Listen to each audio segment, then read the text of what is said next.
अस्सलाम वालेकुम everyone and welcome to VU8। I am Waseem और आज से हम स्टार्ट करने जा रहे हैं CS609 सिस्टम प्रोग्रामिंग के शॉर्ट लेक्चर्स।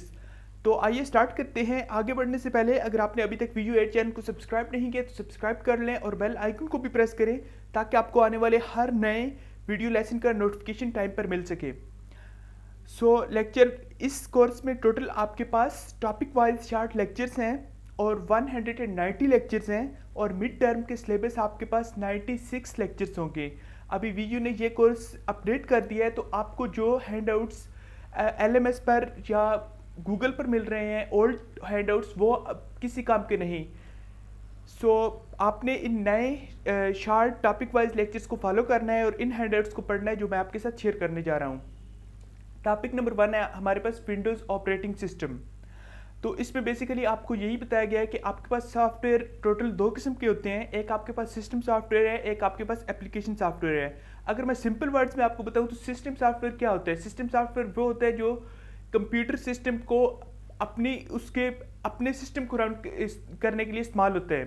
फॉर एग्जाम्पल हमारे पास विंडोज़ ऑपरेटिंग सिस्टम है, वो कंप्यूटर को मैनेज करता है। और एप्लीकेशन सॉफ्टवेयर वो होता है जो यूज़र अपनी मर्ज़ी से इंस्टॉल करता है, जो नेसेसिटी नहीं है सिस्टम की, लेकिन यूज़र को उससे एक ख़ास फैसिलिटी मिल रही होती है। फॉर एग्जांपल अगर आप अपने प्ले स्टोर से कोई एप्लीकेशन डाउनलोड करते हैं, जिस तरह आपके पास PDF रीडर है या जिस तरह आपके पास व्हाट्सएप है, वो आपके पास एक एप्लीकेशन सॉफ्टवेयर है, टिकटॉक है, फेसबुक है, एट्सेट्रा। तो फिर इसने आगे वही बताया गया है कि सिस्टम सॉफ्टवेयर जो है वो सिस्टम से या इसके रिसोर्सेज से रिलेटेड होता है, जबकि एप्लीकेशन सॉफ्टवेयर किसी खास एप्लीकेशन के बारे में होता है। फिर उसके बाद आपको एक लाइन बताई गई है कि ऑपरेटिंग सिस्टम एक गुड एग्जांपल है सिस्टम सॉफ्टवेयर की, जो एक मैनेजर के तौर पर एक्ट करती है सिस्टम के रिसोर्सेज के हवाले से, और फिर ये सिस्टम के रिसोर्सेज को स्केड्यूल करती है किसी भी किस्म के कॉन्फ्लिक्ट को से बचने के लिए। इसमें बेसिकली वही बात है कि ऑपरेटिंग सिस्टम आपके पास एक मैनेजर है सिस्टम के, ये आपके सारे रिसोर्सेज कंप्यूटर सिस्टम को मैनेज करती है, मेमोरी मैनेजमेंट करती है, ये सारे काम आपका ऑपरेटिंग सिस्टम करती है।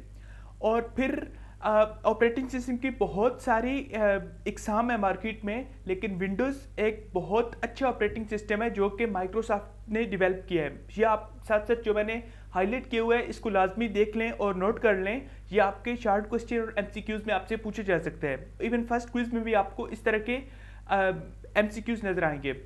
और फिर ये कहा गया है कि ये वाइडली यूज होती है पीसीज में, लैपटॉप में, इंटरप्राइज सर्वर्स में, हैंडल डिवाइसेस और सेल फोन एटसेट्रा में। विंडोज़ के मोबाइल भी आपको पता है माइक्रोसॉफ्ट ने जो चलाए हैं, लैपटॉप में, पीसीज में, इंटरप्राइज सर्वर में ये विंडोज़ ऑपरेटिंग सिस्टम इस्तेमाल होती है। अगर हम बात करें मोस्टली कंप्यूटर सिस्टम, तो इवन चाहे वो सिस्टम हो, ये डेस्कटॉप हो, ये लैपटॉप हो, उन सब में Windows operating system heavily use होती है। फिर हमारे पास कुछ कोर फीचर्स हैं विंडोज़ ऑपरेटिंग सिस्टम के कि विंडोज़ ऑपरेटिंग सिस्टम में क्या फीचर्स हैं। सबसे पहले मेमोरी मैनेजमेंट। मेमोरी मैनेजमेंट एक वाइटल या की फीचर है विंडो ऑपरेटिंग सिस्टम का। ऑपरेटिंग सिस्टम मैंने आपको बताया रिस्पॉन्सिबल होता है प्राइमरी मेमोरी को मैनेज करने के लिए और सेकेंडरी मेमोरी को।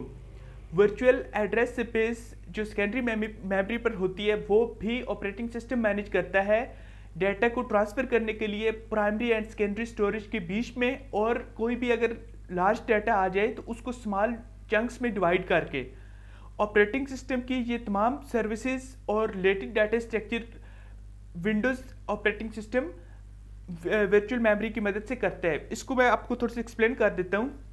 आपके पास सपोज अगर कोई प्रोग्राम आ जाता है, उसकी लेंथ इतनी ज़्यादा है, फॉर एग्जांपल कहीं हंड्रेड्स ऑफ GBs में है और आपके कंप्यूटर सिस्टम में इतनी मेमोरी नहीं है, तो आजकल एक बहुत ही कॉमन यूज़ हो रहा है, आजकल ये न्यू तो नहीं है खैर, वर्चुअल मेमोरी का कॉन्सेप्ट। वर्चुअल मेमोरी में क्या होता है कि आप उस प्रोग्राम के कुछ पार्ट्स जो आपको अभी चाहिए वो आप ले आते हैं मेन मेमोरी में, और फिर इस तरह करके आप उस बहुत ही लंबे और हैवी लेंथ वाले प्रोग्राम को स्मॉल चंक्स में, ये सेगमेंट्स में डिवाइड करके उसको कुछ पार्ट्स को ले आते हैं जो आपको चाहिए, और फिर ऑपरेटिंग सिस्टम उसको शफल करता रहता है। जो उस पार्ट उसके एग्जीक्यूट हो गए जो प्रोसेस, वो उसको बैक कर देते हैं, नहीं ले आते हैं। इस तरह आप वर्चुअल मेमोरी की मदद से बहुत ही बड़ी हैवी मेमोरी वाले प्रोग्राम को भी एग्जीक्यूट कराते हैं। ये है आपके पास core feature number 1 memory management का।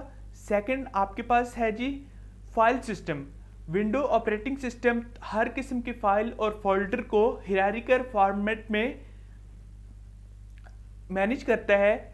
लार्ज फाइल नेमिंग स्पेस हो सकती है आपके पास 255 जो कि ऑपरेटिंग सिस्टम सपोर्ट करता है। इसको यहाँ पर मैंने हाईलाइट किया हुआ है, ये आप लाजमी नोट कर ले, बहुत ही इंपॉर्टेंट एमसीक्यू आपके पास है ये कि large file naming system of operating system is dash 255 characters.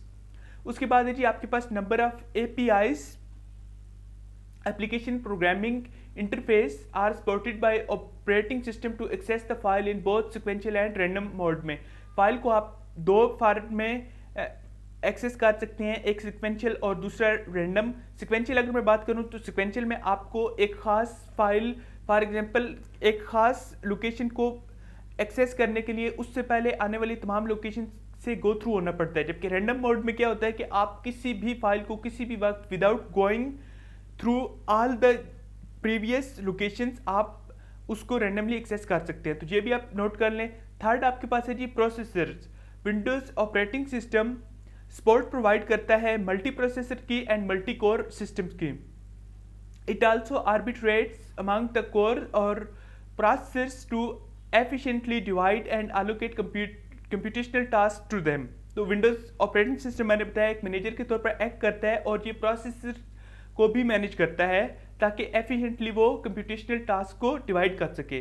Fourth number पर आपके पास है जी resource naming and location. Windows operating system में प्रोसेसर डिवाइसेस जो है वो एक ऑब्जेक्ट के तौर पर ट्रीट की जाती हैं और हर ऑब्जेक्ट को एक यूनिक नेम एलोकेट कर दिया जाता है ताकि उसे आइडेंटिफाई किया जा सके, लोकेट किया जा सके और उसमें डाटा आप एक्सेस कर सकें। नंबर 5 पे आपके पास है जी multitasking. Windows operating system multitasking इस्तेमाल करती है। मल्टीटास्किंग अगर सिंपल वर्ड्स में बताऊं तो doing more than one task at the same time. Simultaneously आप बहुत सारे टास्क कर रहे होते हैं। इसकी सिंपल एग्जांपल मैं आपको देता हूं। आप अपने लैपटॉप में, आप अपने सिस्टम में, कंप्यूटर में आप कर रहे होते हैं, एक ही वक्त आपने पीडीएफ रीडर खोला होता है, एक ही वक्त में आप लेक्चर सुन रहे होते हैं, एक ही वक्त में आप कोई और program Dev C++ math type कुछ भी आपने चलाया होता है, तो वो सब कुछ विंडोज़ आपको सपोर्ट करती है। विंडोज़ ऑपरेटिंग सिस्टम ये आपका एक इंपॉर्टेंट फीचर है। तो उसमें भी आपने उसको आपको बताया गया है कि विंडोज़ ऑपरेटिंग सिस्टम मल्टीटास्किंग को सपोर्ट करती है। इस प्रोसेस को, थ्रेड्स को और अदर इंडिपेंडेंट यूनिट्स को और उनके एसिंक्रोनस एग्जीक्यूशन को मैनेज करती है। टास्क आपके पास preempted and scheduled according to dynamic calculated priorities के बेस पर हो सकते हैं। नंबर 6 पे आपके पास है जी communication and synchronization. Windows operating system आपको कंस्ट्रक्ट्स प्रोवाइड करती है इंटर प्रोसेस कम्युनिकेशन और सिंक्रोनाइजेशन के लिए एक कंप्यूटर के या एक नेटवर्क के अंदर। 7th नंबर पर है जी security and protection. Windows operating system की ये बहुत इंपॉर्टेंट आपके पास एक फीचर है कि विंडोज ऑपरेटिंग सिस्टम आपको एक स्ट्रांग सिक्योरिटी मैकेनिज्म प्रोवाइड करता है रिसोर्सेज को इलीगली या एक्सीडेंटली कोई आपको और एक्सेस ना कर सके। एक यूज़र आपको दूसरे यूज़र के डाटा को एक्सेस नहीं करता विंडोज ऑपरेटिंग सिस्टम में। फॉर एग्जांपल आपके पास पासवर्ड है, एनहांस सिक्योरिटी मैकेनिज्म। आजकल तो आपके पास वो फेस कैम की मदद से आप अपने आई को के रेटिना को एज ए सिक्योरिटी लगा सकते हैं। फिंगरप्रिंट तो बहुत कॉमन है। तो ये सारे सिक्योरिटी मैकेनिज्म आपको विंडोज ऑपरेटिंग सिस्टम भी प्रोवाइड करती है। ये था जी आपका lecture number 1। Thank you so much guys for watching this video lesson. आपके लिए एक अनाउंसमेंट है, किसी भी स्टूडेंट को वीडियो के रिलेटेड कोई भी हेल्प चाहिए हो, ऑनलाइन क्लासेस किसी भी सब्जेक्ट की, assignment, quizzes, GDB, WhatsApp group में ऐड होना है या पास पेपर्स चाहिए, ये शॉर्ट्स नोट चाहिए, कुछ भी आपको हेल्प चाहिए, एक व्हाट्सएप नंबर आपकी स्क्रीन पर आ रहा है +923440297855। आप इस पर हेल्प ले सकते हैं मैसेज करके किसी भी टाइम।